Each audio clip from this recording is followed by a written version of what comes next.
Malamig na umaga, ang ginaw. Ang pagi pa, oh. Medyo makulimlim dahil sa fog. Ayan, lamig. Magandang araw po sa lahat and happy Thursday. Weekend na naman.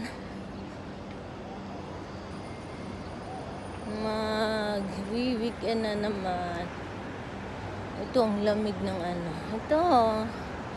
Naghatid na naman ako ng bata sa school. Pero sa tanghali, mainit na eh.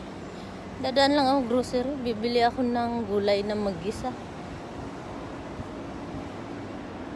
Para dagdag doon sa aming grilled salmon at hipon. May natira pa yung in-order nila ng isang araw dahil para sa bisita.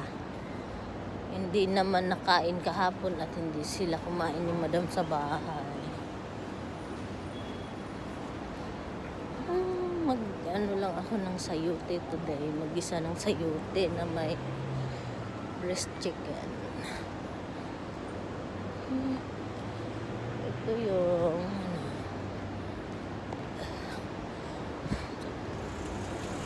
opposite ng school. Tapat.